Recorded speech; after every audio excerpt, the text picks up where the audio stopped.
ہے، دشمنی ہے، قطع تعلقی ہے، بات نہیں کرتا ہے، سلام نہیں کرتا ہے، منہ پھیر کر جا رہا ہے، یہ سب کیا ہے؟ یہ سب جھگڑے ہیں، یہ اختلاف ہیں. اس لیے آج دنیا کے اندر ہم تباہ و برباد ہوتے ہوئے جا رہے ہیں. اختلاف اگر کسی قوم کے اندر ہے وہ کبھی کامیاب ہونے والی قوم نہیں ہو سکتی. اس کے بہت سے نقصانات ہیں، ان میں سے بعض نقصانات میں آپ حضرات کے سامنے بیان کرتا ہوں. غور سے سنیں. پہلی چیز یہ ہے، اختلاف کے نقصانات میں سے ایک اہم نقصان میں صحیح بخاری کی روایت کے حوالے سے آپ کو دلیل دیتا ہوں کس طرح سے دین کی نعمت اللہ تبارک و تعالیٰ چھین لیتا ہے اختلاف کرنے سے. صحیح بخاری کی روایت ہے، عبادہ بن صامت رضی اللہ عنہ یہ حدیث کو روایت کرنے والے ہیں. اللہ تبارک و تعالیٰ نے لیلۃ القدر کے بارے میں، قدر والی رات کے بارے میں اللہ کے نبی کو بتلایا تھا کہ فلاں دن ہونے والی فلاں رات کیا ہے؟ قدر والی رات ہے. آپ جانتے ہیں قدر والی رات، اِنَّا أَنزَلْنَاهُ فِي لَيْلَةِ الْقَدْرِ وَمَا أَدْرَاكَ مَا لَيْلَةُ الْقَدْرِ لَيْلَةُ الْقَدْرِ خَيْرٌ مِّنْ أَلْفِ شَهْرٍ. 1000 مہینوں کی عبادت سے وہ بہتر رات ہے. ایسی رات کے بارے میں اللہ کے نبی کو بتلایا گیا تھا. اللہ کے نبی لوگوں کو بتلانے کے لیے نکلے. یہ صحیح بخاری کی روایت ہے. اللہ کے نبی لوگوں کو بتلانے کے لیے نکلتے ہیں. راستے میں دو آدمی جھگڑتے رہتے ہیں، دو مسلمان بھائی جھگڑتے رہتے ہیں، اختلاف ہوتا رہتا ہے. اللہ کے نبی ان کے دونوں کے جھگڑے کو ختم کرتے وقت اللہ تعالیٰ کیا ہے، اللہ کے نبی کو جو رات بتلایا تھا اس رات کے بارے میں بلا دیتا ہے. اب دیکھیے، جھگڑے کی وجہ سے ایک دین کی نعمت سے محروم. اب پتہ نہیں، ایک رات ہم کو آسانی سے مل جاتی تھی، اب 5-10 راتیں گزارا کرو، اب 5 راتیں گزار کر کے اس کو تلاش لیا کرو. اس سے محروم ہو گیا مسلمان. صحیح بخاری کی روایت ہے. اختلاف ہو گیا تھا، وہاں پر جھگڑا ہو گیا تھا. اللہ کے نبی کی زمانے ذہن سے اللہ تعالیٰ نے بلا دیا. ایک بہت بڑا نقصان. اور ایک نقصان کیا ہے؟ اور ایک نقصان یہ ہے کہ اللہ کے نبی جناب محمد مصطفیٰ صلی اللہ علیہ وسلم کا ایسے لوگوں سے کوئی بھی تعلق نہیں ہے، ایسے لوگوں سے ذرہ برابر بھی تعلق نہیں ہے اللہ کے نبی کا. دلیل کیا ہے؟ قرآن کریم کی آیت ہے، غالباً سورہ انعام کی آیت ہے، ان الذین فرقوا دینہم وکانوا شیعا لست منہ شیء. اللہ تعالیٰ کہتا ہے میں یہاں پر کوئی یہ قصہ کہانی اس طرح کی چیز آپ حضرات کے سامنے بیان نہیں کر رہا. قرآن کریم کی آیات ہیں، احادیث، صحیح احادیث ہیں. اللہ تبارک و تعالیٰ فرماتا ہے ان الذین فرقوا دینہم، یقیناً جن لوگوں نے اپنے دین میں اختلاف کیا، فرقہ فرقہ میں ہو گئے، وَكَانُوا شِيَعًا لَسْتَ مِنْهُ شَيْءٍ، اور جماعت جماعت میں ہو گئے، ایسے لوگوں سے اللہ کے نبی کا لَسْتَ مِنْهُ شَيْءٍ، کچھ بھی ذرہ برابر بھی اللہ کے نبی کا ان لوگوں سے تعلق نہیں ہو سکتا ہے. کتنی خطرناک چیز ہے، یہ بہت بڑا نقصان ہے. کل قیامت کے روز اللہ کے نبی سفارش کرنے والے ہوں گے جو پوجا پاٹ سے دور رہ کر، دوسروں کے آستانوں سے دور رہ کر صرف اللہ کو ماننے والے ہوں گے. کل قیامت کے روز اللہ کے نبی ایسے لوگوں کے لیے سفارش کریں گے، مومنوں کے لیے. اور اگر اختلاف میں پڑے رہے، اللہ کے نبی کا کوئی تعلق نہیں، کل قیامت کے روز اللہ کے نبی اس کی کیا سفارش کر سکتے ہیں؟ اندازہ لگائیں کتنا بڑا نقصان ہے میرے بھائی. غور کرنے کی بات ہے. اور سب سے بری چیز ہے اختلاف کی، سب سے بری چیز یہ اختلاف ہے، سب سے خراب چیز ہے. صحیح مسلم کی روایت موجود ہے، صحیح مسلم کی روایت ہے، اللہ کے نبی جناب محمد مصطفیٰ صلی اللہ علیہ وسلم نے پیشن گوئی فرمائی تھی. پیشن گوئی کہتے ہیں یعنی فیوچر کے بارے میں بتلانا، کہ یعنی ایسا ایسا ہونے والا ہے. اللہ تعالیٰ وحی کے ذریعے بتلایا تو اللہ کے نبی نے بتلا دیا، میرے امت میں ایسے لوگ ہونے والے ہیں، یا اس دور میں حرام چیزیں بعض لوگ اس کو حلال کر لیں گے. اس طرح سے اللہ کے نبی نے بہت ساری چیزیں بتلائی ہیں. اس کو کہتے ہیں پیشن گوئی. تو پیشن گوئی کہ اللہ کے نبی نے کی ہے. صحیح مسلم کی روایت ہے. کتنی بری چیز ہے یہ. اللہ کے نبی نے فرمایا میں نے 3 دعائیں اللہ تبارک و تعالیٰ سے کی تھی. 3 دعائیں کی تھی. 2 دعائیں قبول کی گئی. ایک دعا قبول نہیں کیا اللہ تعالیٰ میری. اللہ کے نبی کی ایک دعا قبول نہیں ہو رہی ہے. یہ صحیح مسلم کی روایت ہے. کتاب اللہ کے بعد, اللہ کی کتاب کے بعد سب سے صحیح کتابیں صحیح بخاری اور صحیح مسلم ہے. صحیح مسلم کی روایت ہے کہ اللہ کے نبی نے 3 دعائیں کی, 2 دعائیں قبول کی. اللہ تعالیٰ نے ایک دعا اللہ کے نبی کی قبول نہیں کی ہے. اب اندازہ لگائیں اختلاف کتنی خطرناک چیز ہے. پہلی دعا کی تھی اے پروردگار, اے میرے الہ, ہماری قوم کو تو ڈبو کر ہلاک و برباد نہیں کرنا. غرق کر کے کیا ہے, ہلاک و برباد نہیں کرنا. جس طرح سے فرعون اور اس کے لشکر کو اللہ تعالیٰ نے غرق کر کے سمندر میں ڈبو کے ہلاک و برباد کیا تھا نا, اسی طرح اللہ کے نبی نے کہا کہ ہماری قوم کو اس طرح کا عذاب نہیں دینا. اللہ تبارک و تعالیٰ نے اللہ کے نبی کو کی اس دعا کو قبول کر لیا. دوسری چیز, اللہ کے نبی جناب محمد مصطفیٰ صلی اللہ علیہ وسلم نے کہا اے میرے پروردگار, اے الہ, تو ہماری قوم پر قحط سالی کسے کہتے ہیں, جس جگہ پر بارش وغیرہ نہ ہو, کھیتیاں وغیرہ برباد ہو, کھانے کے لیے کچھ چیزیں نہیں, پانی کے پینے کے لیے کچھ چیزیں نہیں, ایسی چیز میں مبتلا کر کے ہماری قوم کو ہلاک برباد نہ کر دے. اللہ تبارک و تعالیٰ نے اس دعا کو بھی قبول کر لیا. صحیح مسلم کی روایت ہے اللہ کے نبی آخری دعا کرتے ہیں اے الہ, اے پروردگار, ہماری قوم سے اختلافات کو ختم کر دے. اللہ تبارک و تعالیٰ نے اس دعا کو قبول نہیں کیا. اب اندازہ لگائیں اس سے 2 مسئلے ثابت ہوتے ہیں. ایک مسئلہ تو یہ ہے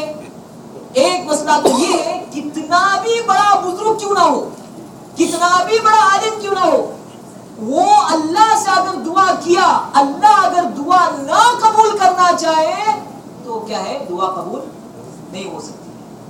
اب اللہ کے نبی سے بڑا بزرگ کون ہو سکتا ہے؟ اللہ کے نبی نے دعا کی تھی, 2 دعا قبول کیا, 1 دعا رد کیا. اور دوسری چیز, اختلاف والی چیز, اس دعا کو اللہ تعالیٰ نے قبول نہیں کیا. یہ بہت بری چیز ہے, یہ بہت خطرناک چیز ہے. اس لیے اللہ تبارک و تعالیٰ نے, اللہ کے نبی نے کہا اختلافات سے بچو, متحد ہو جاؤ, مل جل کر کے رہو, دشمنیاں آپس کی نکال دو.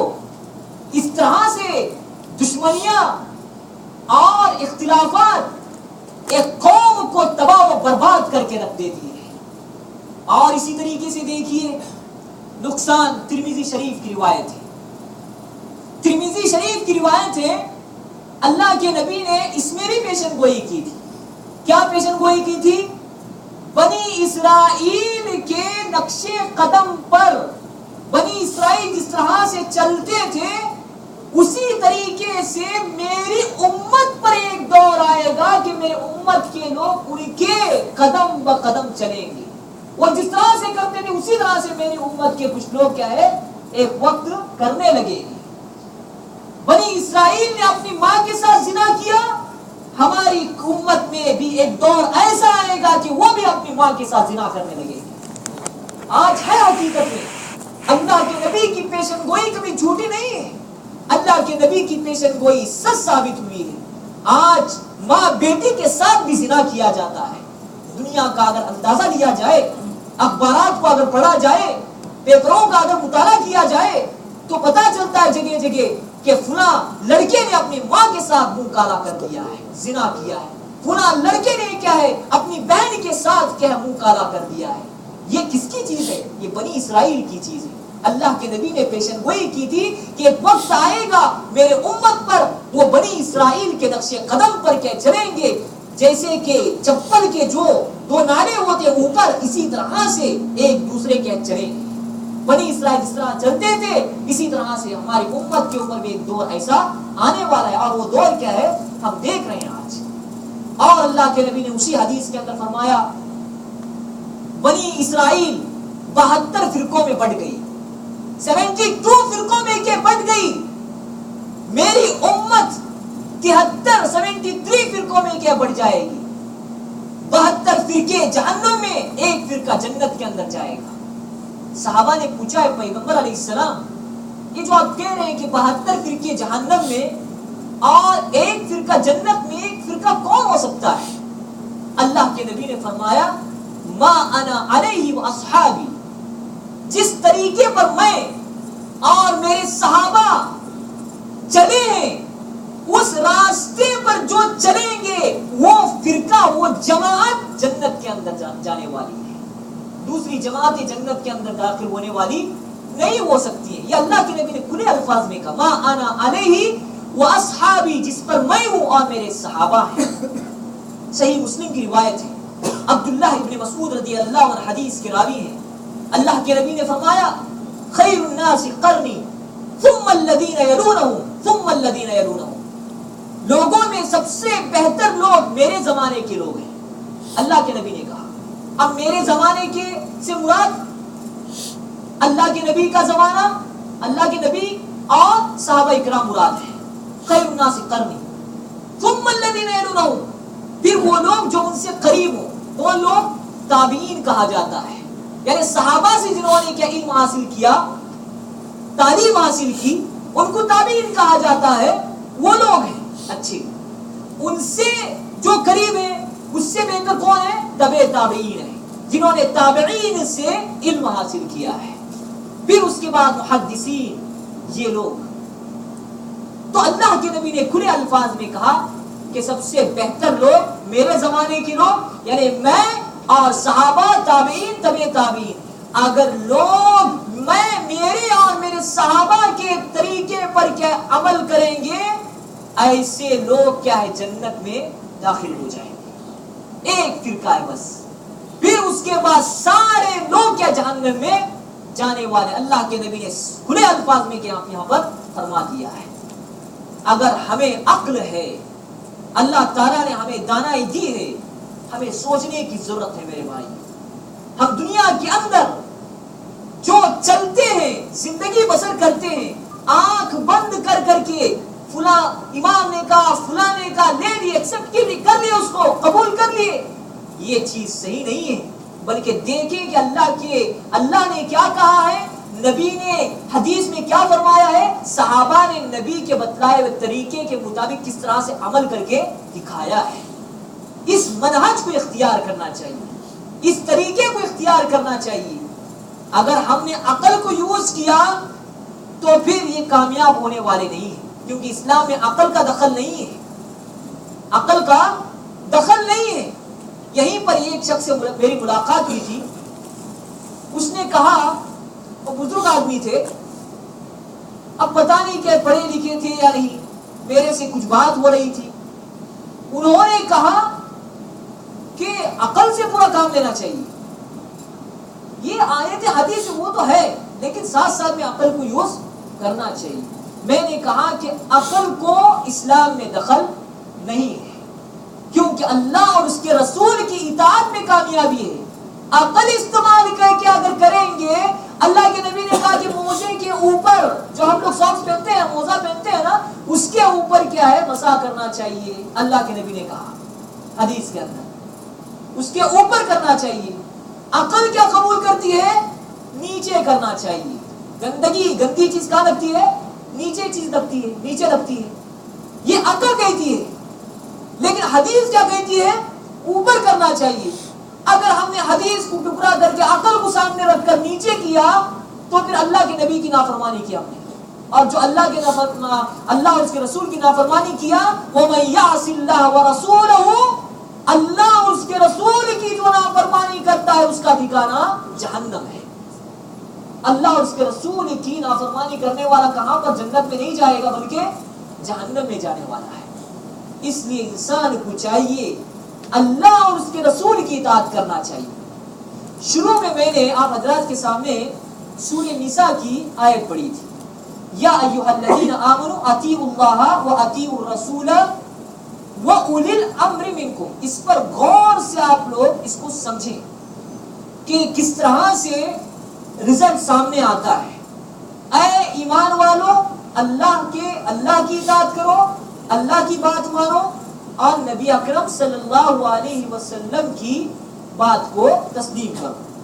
اور آگے اللہ نے کہا کہ وَأُولِي الْأَمْرِ مِنْكُمْ، اور تم میں سے جو ذمہ دار ہیں اس ذمہ دار کی بھی، امیر کی بھی بات مانا کرو۔ یہ اللہ تعالیٰ نے یہاں پر کہا۔ پھر آگے اللہ نے کیا کہا؟ فَإِن تَنَازَعْتُمْ فِي شَيْءٍ فَرُدُّوهُ إِلَى اللَّهِ وَالرَّسُولِ، اللہ نے کہا اگر تمہارا مسلکی چیزوں میں کسی بھی چیز میں لفڑا ہو گیا، جھگڑا ہو گیا، اختلاف ہو گیا، تو تم کس کو کہاں پر دیکھو، اس کا مسئلے کا حل کہاں تلاش کرو؟ امیر کے پاس نہ جاؤ، امیر کیا کہہ رہا ہے وہ نہیں دیکھو، جاؤ اللہ اور اس کے رسول کیا کہتے ہیں اس کو دیکھو۔ فَرُدُّوهُ إِلَى اللَّهِ وَالرَّسُولِ، رد کہتے ہیں عربی میں، اس کا ترجمہ ہے کہ لوٹ جاؤ، کس کی طرف؟ اللہ اور اس کے رسول کی طرف۔ اللہ کی کتاب میں دیکھو کہ اس مسئلے کا حل کیا ہے۔ یہ نہیں کہ جھگڑ کے وہیں پر مر جاؤ، اختلاف کرو، ایسے نہیں۔ جھگڑا ہو جائے تو آؤ یہاں پر، اللہ کی کتاب میں کیا ہے دیکھو، نبی کی احادیث میں کیا ہے دیکھو۔ اور آگے یہ نہیں کہا کہ وہ اُولی الامر منکم، امیر کی بات مانو، یہاں پر ایسے نہیں کہا ہے۔ اگر وہاں پر اللہ تعالیٰ یہ کہنا چاہتا تو کہہ سکتا تھا، لیکن وہاں پر نہیں کہا۔ لیکن آج لوگ کیا کر رہے ہیں، وہ جو اللہ تعالیٰ نے جو کہا کہ وہ اُولی الامر منکم، تم میں سے امیر کی بات کوئی مانو، امام کی بات کوئی مانو، اس لیے کیا پہلے جملے کو لے کر فلاں امام نے اس طرح سے کہا، فلاں امام نے اس طرح سے کہا، دوسرے ٹکڑے کو نہیں دیکھ رہے ہیں۔ فَإِن تَنَازَعْتُمْ فِي شَيْءٍ فَرُدُّوهُ إِلَى اللَّهِ وَالرَّسُولِ، یہاں پر اصل رزلٹ ہے کہ اگر جھگڑا ہو جائے تو اللہ اور اس کے رسول کی جانب دیکھنا چاہیے۔ قرآن میں کیا ہے وہ دیکھنا چاہیے، حدیث میں کیا ہے وہ دیکھنا چاہیے۔ ان کنتم تؤمنون باللہ والیوم الآخر، اگر تمہارا ایمان صحیح معنی میں اللہ پر اور یوم آخرت پر ہو تو اس طرح سے کرو، اگر نہیں ہے تو پھر تمہاری آخرت بھی برباد ہے، تمہارا صحیح معنی میں ایمان اللہ پر نہیں ہو سکتا ہے۔ میرے بھائیوں، بتانا مقصود یہ ہے کہ ہم لوگ جو کہتے ہیں کہ فلاں امام اس طرح سے کہے، فلاں امام اس طرح سے کہہ رہے ہیں، میں اماموں کے سلسلے میں آپ حضرات کے سامنے حوالے دیتا ہوں۔ امام ابو حنیفہ رحمہ اللہ ایک امام ہے، ہم ان کی عزت کرتے ہیں، ہم ان کے اوپر رحمہ اللہ ان پر رحمت کی بارش نازل فرمائے، ہم ان کو کیا ہے مانتے ہیں، ان کی عزت کرتے ہیں، ان کا احترام کرتے ہیں۔ لیکن وہی امام ابو حنیفہ رحمہ اللہ کیا کہہ رہے ہیں، اگر حدیث صحیح ہے تو وہی میرا مذہب ہے، میرے قول کو نہیں لینا، اللہ کے نبی کی حدیث کو دیکھو بس۔ یہ امام صاحب کہہ رہے ہیں، امام ابو حنیفہ رحمہ اللہ کہہ رہے ہیں۔ امام ابو حنیفہ رحمہ اللہ کے دو اہم شاگرد تھے، امام محمد اور امام یوسف رحمہ اللہ۔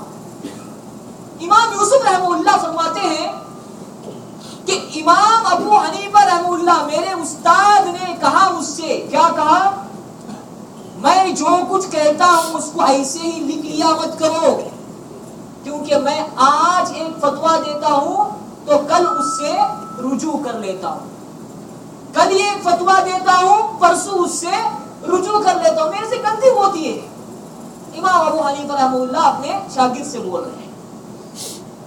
اب یہ کہتے ہیں کہ امام ابو حنیفہ رحمہ اللہ کی بات ویسے ماننا چاہیے۔ اب یہاں پر امام ابو حنیفہ رحمہ اللہ خود بول رہے ہیں کہ میری بات کو نہ مانو، اگر حدیث صحیح ہے تو حدیث کو مانا کرو۔ امام مالک رحمہ اللہ، چار امام مشہور جانے جاتے ہیں، امام ابو حنیفہ رحمہ اللہ، امام مالک رحمہ اللہ کہتے ہیں میں انسان ہوں، میرے سے غلطی بھی ہوتی ہے، میں صحیح بھی کہہ سکتا ہوں، جب میں کوئی ایسے مشورہ پیش کروں، جب میں کوئی ایسے بات کہوں، تم لوگ فٹ سے کہ اس کو قبول مت کرنا، بلکہ دیکھو کہ قرآن میں کیا، حدیث میں کیا ہے، اگر قرآن اور حدیث کے مطابق میرا قول ہے، میں نے جو کہا ہے، اگر قرآن اور حدیث سے ملتا جلتا ہے تو تب میرا کیا قول لینا۔ ورنہ نہیں لینا. یہ کون کہہ رہے ہیں؟ امام مالک رحمہ اللہ کہہ رہے ہیں.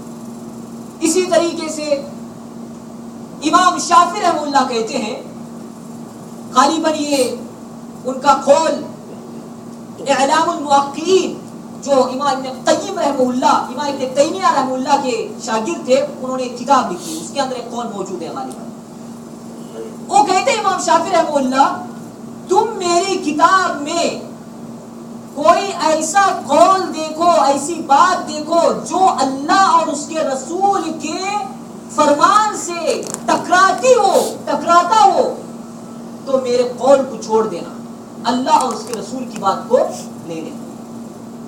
یہ امام شافعی رحمہ اللہ کہہ رہے ہیں. امام احمد بن حنبل رحمہ اللہ وہ کیا کہتے ہیں؟ امام احمد بن حنبل رحمہ اللہ کہتے ہیں نہ میری تقلید کرو. تقلید کسے کہتے ہیں؟ تقلید کہتے ہیں جیسے بیل ہے، اس کے گلے میں قلادہ ڈال کے جو کھینچا جاتا ہے نا، اس کو کہتے ہیں قلادہ. قلادہ سے بنا ہوا تقلید. بس جس طرف کیا بیل کو کھینچا جائے گا اس طرح سے وہ آتا جائے گا. امام صاحب جس طرح سے کھینچتے جائیں گے لوگ اس کے پیچھے جاتے جائیں گے. اس طرح سے نہیں ہونا چاہیے. اس کو کہتے ہیں تقلید. بغیر پروف اور بغیر ریفرنس کے کسی کی بات کو تسلیم کرنا آنکھ بند کر کے. امام احمد رحمہ اللہ نے کہا میری تقلید نہ کرو، نہ امام مالک کی تقلید کرو، نہ امام شافعی کی تقلید کرو، نہ امام اوزاعی کی تقلید کرو، نہ امام ثوری رحمہ اللہ کی تقلید کرو، بلکہ مسائل کو وہاں سے لو جن لوگوں یعنی جہاں سے ان تمام نے کیا مسائل کو لیا ہے، یعنی کتاب اللہ اور سنت رسول سے مسائل کو لے لیا. یہ سارے اقوال میں نے 4 اماموں کے آپ حضرات کے سامنے بیان کیے ہیں. اس سے کیا پتا چلا؟ کوئی امام نے یہ نہیں کہا کہ میری تقلید کرو، آنکھ بند کر کے میری بات مان لو، یہ نہیں کہا ہے کہیں پر. یہ لوگوں نے اپنا ایک ڈھونگ بنا لیا ہے. میرے بھائیو سمجھنے کی بات ہے. اگر اس سلسلے میں کوئی دلیل ہے، کہا ہے، تو آپ مطالعہ کر لیجیے.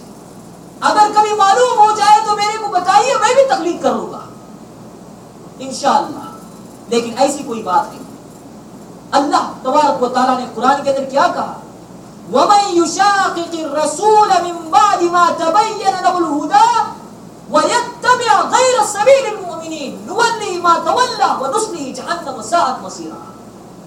جو اللہ کے رسول کی نافرمانی کرتا ہے، صحابہ کے طریق سے ہٹ کر دوسروں کی باتوں کو ایسے ہی تسلیم کرتا ہے اور ایسے ان کے راستوں پر چلتا ہے، جس طرح سے چاہے اس طرف کیا مڑ جاتا ہے، ہم کیا ہے اسے اسی طرح مڑنے دیں گے اور اسے جہنم میں ڈالیں گے. اور جہنم بہت بڑا خطرناک ٹھکانہ ہے. یہ کیا ہے؟ تو میرے بھائیو اتحاد کیسے ہو سکتا ہے؟ اتحاد کیسے ہو سکتا ہے؟ مسلمان صحابہ اکرام جن کے سامنے قیصر و کسریٰ اپنے گھٹنے ٹیک دیے تھے، گھٹنے جھکا دیے تھے، وہ صحابہ اکرام ترقی کیے، عروج پر تھے، کمزور نہیں تھے. ایک مومن، ایک طاقتور مومن بن کر دنیا کے سامنے کیا آئے ہوئے تھے. وہ ان کا پلیٹ فارم مضبوط تھا، اتحاد تھا، متحد تھے وہ لوگ. اس لیے کیا ہو گیا؟ بڑے بڑے بادشاہ ان کے سامنے اپنے گھٹنوں کو کیا ٹیکنے پر مجبور ہو گئے. لیکن آج چھوٹے چھوٹے کافروں سے، غیر مسلموں سے آج ہم لوگ ڈر رہے ہیں. اس لیے آج ہمارے اندر ہی کے اختلاف ہے، آج ہمارے اندر یونٹی اور اتحاد کا نام و نشان برقرار نہیں. آج ہم کیا ہے، کوئی رائے، ہاں ٹھیک ہے بھائیو رائے دیجیے مسلک کے بارے میں کہ یہ چیز صحیح نہیں ہے، وہ چیز صحیح نہیں ہے، یہ چیز صحیح ہے، رائے دینا چاہیے.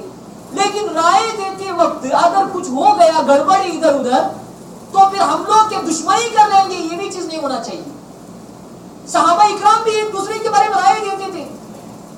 ایک مرتبہ صحیح بخاری مسلم شریف کی روایت ہے، بنو تمیم کا ایک قافلہ اللہ کے نبی کے پاس آیا. اللہ کے نبی نے کہا، ابو بکر موجود تھے، عمر رضی اللہ موجود تھے، دو بھی بڑے صحابہ. ابو بکر نے کہا یا رسول اللہ امر قعقاع بن معبد، اے اللہ کے رسول ان کا جو آپ کمانڈر جو بنائیں گے قعقاع بن معبد کو بنانا. عمر رضی اللہ عنہ نے کہا لا لا یا رسول اللہ بل امر الاقرا بن حابس، نہیں نہیں اے اللہ کے نبی، اب قعقاع بن معبد کو جو کہہ رہے ہیں آپ اقرا بن حابس کو بنائیے۔ اب دونوں کی رائے الگ ہو گئے نا، ابو بکر نے الگ کہا، عمر نے الگ کہا، دشمنی تو نہیں ہوئی، انہوں نے بات چھوڑا، ان کے دلوں کے اندر حسد پیدا ہو گیا کہ میرے خلاف بات کر رہے ہیں، کچھ بھی نہیں۔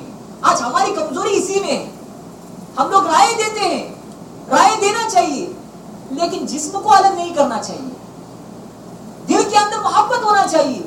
اگر فلاں نے کیا کچھ غلط مشورہ دیا، رائے دے دیا، اس سے دشمنی کر لیے، سلام کہنا، حسد کرنا، یہ سب شروع کر لیے، پھر وہ صحیح پلیٹ فارم پہ کب آ سکتا ہے؟ کب سمجھائیں گے اس کو؟ تو اس لیے اللہ کے نبی نے بہترین طریقہ بتلایا ہے، حدیث کے اندر صحیح مسلم اور بخاری کی روایت ہے، لا تدخلوا الجنة حتى تؤمنوا ولا تؤمنوا حتى تحابوا اولا ادلكم على شيء اذا فعلتموه تحاببتم حفظ السلام بينكم۔ تم جنت کے اندر مومن ہو کر داخل ہوگے، مومن کب ہوگے؟ آپس میں محبت کرنے لگو گے۔ آپس میں محبت کب ہوگی؟ اللہ کے نبی نے بہترین ذریعہ بتایا، افش السلام بینکم، سلام کو عام کیا کرو، سلام کے ذریعے سے آپس میں محبت ہوا کرتی ہے۔ رائے دینا چاہیے۔ ایک مرتبہ ایسا ہوا، اللہ کے نبی نے کہا کہ بنو قریظہ میں جا کر عصر کی نماز پڑھنا ہے، صحابہ سے کہا۔ بعض صحابہ عصر کی نماز اذان ہوئی سوچ کر راستے میں پڑھ لی، بعض صحابہ وہاں جا کر پڑھے اللہ کے نبی کے اشارے پر۔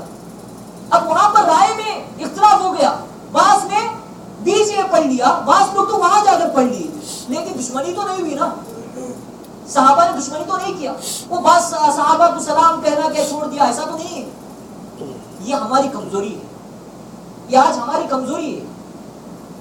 تو کسی بھی چیز کے بارے میں لفڑا ہوتا ہے، اختلاف ہوتا ہے، اس کو اللہ اور اس کے رسول کے فرمان میں دیکھنا چاہیے، اللہ نے کیا کہا ہے، نبی نے کیا بتلایا ہے، اور صحابہ نے کس طرح سے کیا ہے چل کر دکھلایا ہے۔ اس طرح سے اگر کریں گے یہ سارے اختلافات کے ختم ہو جائیں گے اور ایک دوسرے کے دلوں کے اندر حقیقت میں کیا محبت پیدا ہو جائے گی۔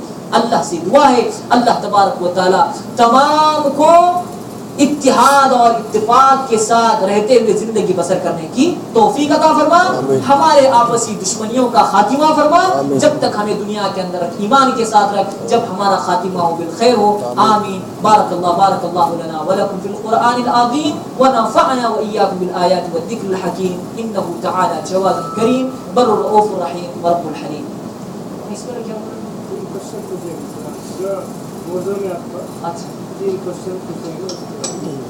جی یہاں بتایا جا رہا ہے کہ 3 سوالات کرنا اس میں سے جو میں نے تقریر کیا میں